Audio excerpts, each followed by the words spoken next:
आज चर्चा सिर्फ इस बात की कि हिंदी ये सही है या हिंदी ये सही है।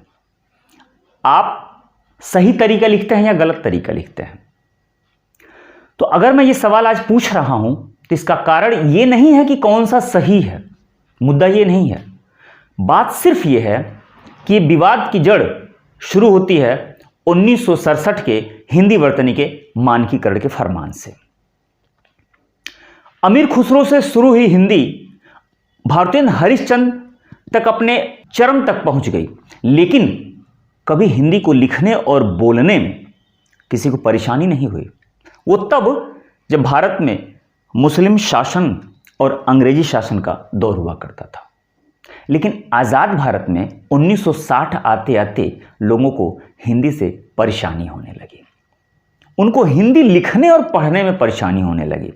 खास तौर से आप समझ सकते हैं कि अंग्रेजी का दौर शुरू हो चुका था और लोगों को समझ में नहीं आ रहा था कि कंटक ऐसे लिखा जाए या कंटक ऐसे लिखा जाए।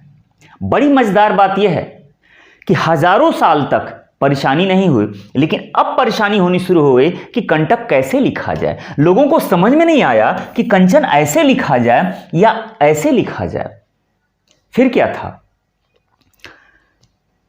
इस परेशानी को दूर करने के लिए भारत सरकार के शिक्षा मंत्रालय ने 1961 में वर्तनी सुधार एक समिति का गठन किया और उस समिति ने 1962 में अपनी रिपोर्ट प्रस्तुत की।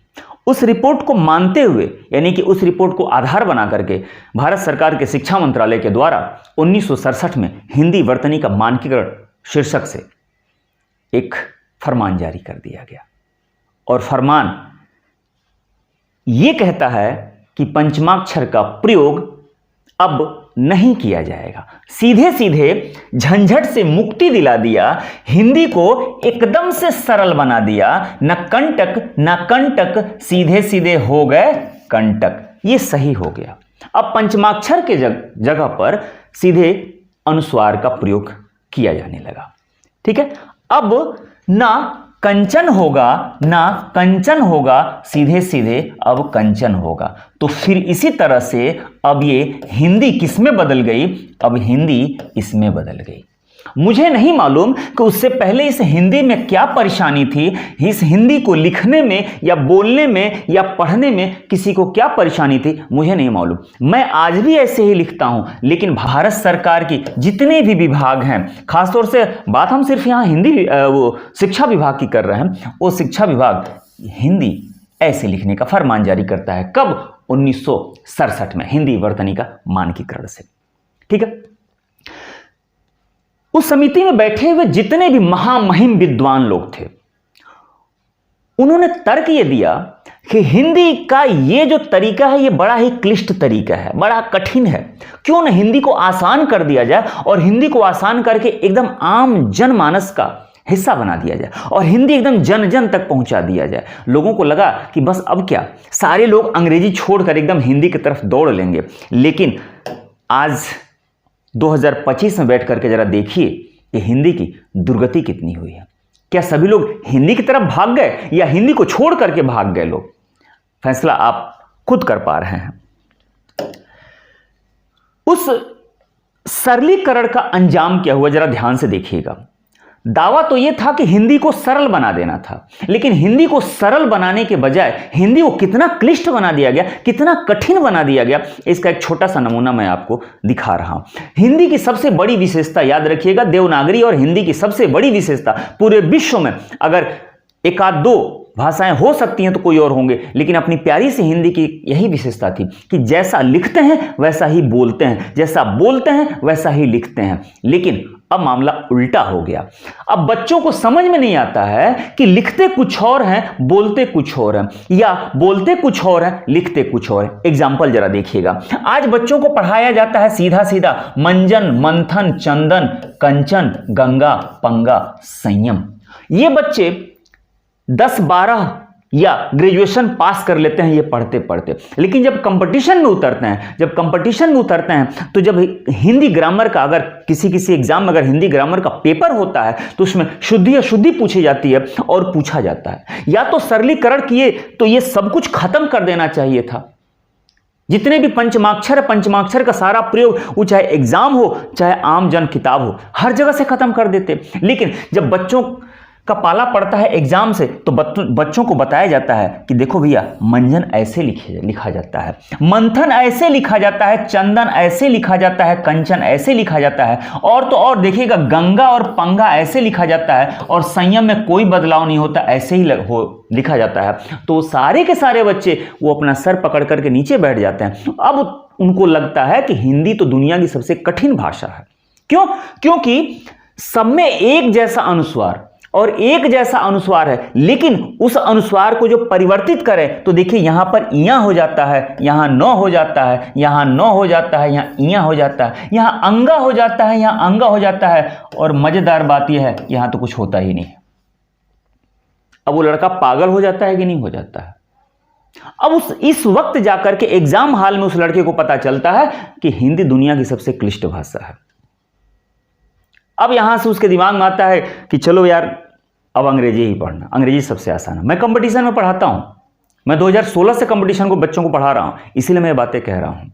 और तो और सरकार 2 कदम आगे बढ़ गई, और जब एग्जाम देने बच्चे जाते हैं तो खैर हिंदी भाषा की बात नहीं कर रहा हूं, लेकिन जितने जीएस वगैरह का पेपर बनते हैं, वो संविधान हो, भूगोल हो, इतिहास हो, कुछ भी हो, तो उसमें अगर लिखा जाता है कि वर्तनी संबंधी अगर त्रुटि हुई तो अंग्रेजी वाला मान्य होगा। अब बात बताइए कि जब साफ साफ लिखा है कि अगर कोई त्रुटि हुई या कुछ वाक्य या कुछ शब्द समझ में नहीं आया या समझने से कुछ परेशानी हो गई तो हमेशा अंग्रेजी वर्जन मान्य होगा। तो बच्चा हिंदी क्यों पढ़ेगा फिर? तो सीधे अंग्रेजी ही पढ़े।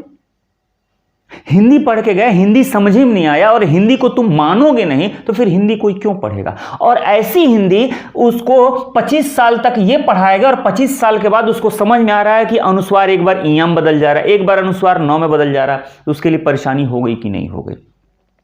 देखिए, कोई सुधार का विरोधी नहीं है, मैं भी सुधार का विरोधी नहीं हूं। जो सुधार हुआ मानकीय रूप से बहुत सारे ऐसे सुधार हुए जो सही हुए, जैसे पहले अ, झ या भ, ख किसी और तरीके से बनाए जाते थे, उसका मानकीकरण किया गया, यानी कि उसमें कुछ सुधार किया गया।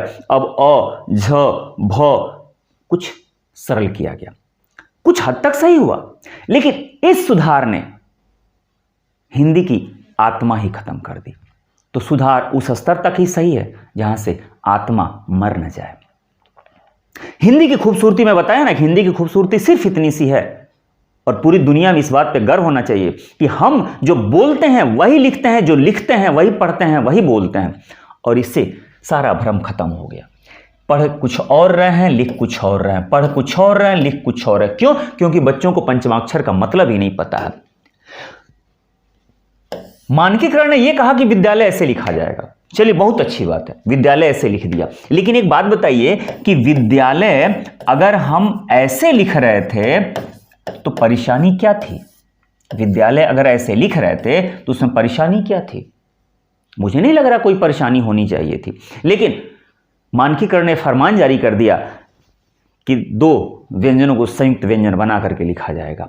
अब ट्रक ऐसे ही लिखा जाएगा, अब क्रम ऐसे ही लिखा जाएगा, अब कर्म ऐसे ही लिखा जाएगा। चलिए बहुत अच्छी बात है, एकदम सही, आप सब लोग जानते होंगे।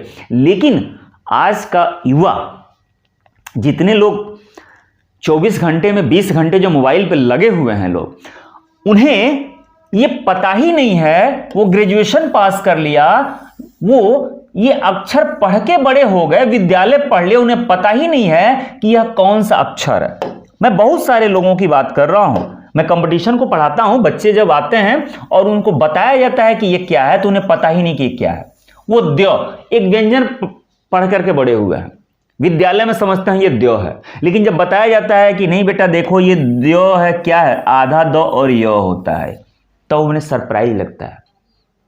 रही बात, चलो ठीक है, यहां तक तो समझ में आ रहा है। आप भी जानते होंगे इसमें से ये जो शब्द है आज भी बड़े से बड़े लोग उन्हें पता ही नहीं होगा कि जो ट्रक लिखा हुआ है ट्रक में आधा क्या है।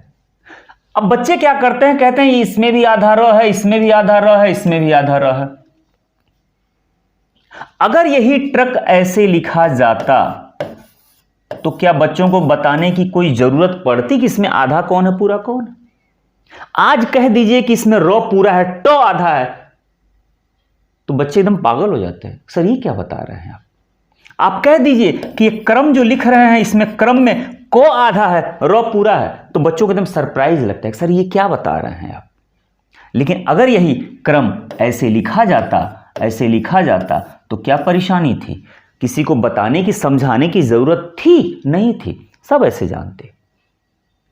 तो कुछ हद तक मानकीकरण ने सही काम किया, लेकिन कुछ हद तक मानकीकरण ने हिंदी की आत्मा को मार डाला। और आज के डेट में हिंदी जो क्लिष्ट दिखाई दे रही है, कठिन दिखाई दे रही है, इसका कहीं न कहीं छोटा ही सही एक कारण 1967 का मानकीकरण भी है। और रिजल्ट उसका सिर्फ इतना ही हुआ है कि बच्चे हिंदी से दूर भागते चले गए। अब तो मुझे उम्मीद है कि कोई ऐसा साल आएगा और हिंदी का एक नया मानकीकरण शुरू किया जाएगा, वर्तनी का एक नया मानकीकरण शुरू किया जाएगा और जितने भी अंग्रेजी के शब्द हैं सबको ठूस दिया जाएगा और कहा जाएगा कि बड़े आसानी से जो बोला जा सके। अभी जब मैं कुछ वीडियो बनाता हूं शुद्धि और शुद्धि का तो बहुत सारे लोग कमेंट करने चले आते हैं और कहते हैं कि हिंदी को जितना आसान भाषा में सब फैलाया जाए। भैया इसको आसान नहीं कहा जाता है। आज से 50 साल बाद जब मुल्क कभी अगर जिंदगी किसी की रही तो आप बैठ कर देखिएगा, मेरी बातें याद कीजिएगा कि 50 साल बाद हिंदी अंग्रेजी से भरी पड़ी होगी। अंग्रेजी ही अंग्रेजी होगा, उसमें हिंदी नहीं होगा। तो इसको सरलीकरण नहीं कहते हैं, इसको आसान बनाना नहीं कहते हैं, इसको कबर खोदना कहते हैं, हिंदी को मारना कहते हैं। बड़ा आसान काम था कि भाई छोड़ दीजिए हिंदी, अंग्रेजी पढ़ लीजिए। लेकिन ना, देशभक्ति तो भी तो जनाना है, अपना दिखाना है कि नहीं हम हिंदी भाषी वाले हैं, ये जोश भी तो दिखाना है, रोड पे दिखाना है। लेकिन सच्चाई यह है कि हम इस मकड़जाल में ऐसे फंसते चले गए हैं कि हिंदी को जितना जल्दी हो सके धक्का लगा करके नीचे गिराने में सब लोग थोड़ा थोड़ा योगदान कर रहे हैं। खैर, मेरी बातें अगर बुरी लगी हों, गलत लगी हों तो उसके लिए मैं माफ़ी तो नहीं मांगूंगा, सीधी सी बात है, इसलिए कि मैंने कुछ गलत नहीं कहा। लेकिन फिर भी आपको अगर बुरा लगा हो तो कमेंट करके बताइएगा कि मेरी कौन सी बात आपको बुरी लगी हो। ठीक है, मैंने जितनी अब तक कोशिश की है हिंदी के लिए कोशिश की है। मैं वीडियो जो बनाता हूँ, मैं पढ़ता हूँ, मैं जीता हूँ, हिंदी को जीता हूँ और हिंदी में कुछ गलतियाँ नज़र आती हैं तो मैं बताता हूँ। खैर, कमेंट करके बताइएगा। हिंदी आज की डेट में दोनों लिखा जाता है। मैं तो ऐसे ही लिखता हूँ जैसे शुरू से लिखा जाता है, मैं बिंदास, सीधी सी बात है। और उम्मीद करता हूँ कि आप भी दोनों लिखे होंगे, कहीं कोई शुद्ध और कोई अशुद्ध नहीं है, जो होगा देखा जाएगा। मिलते हैं ऐसे किसी मज़ेदार टॉपिक के साथ, तब तक आप अपना ख्याल रखिए। Bye bye.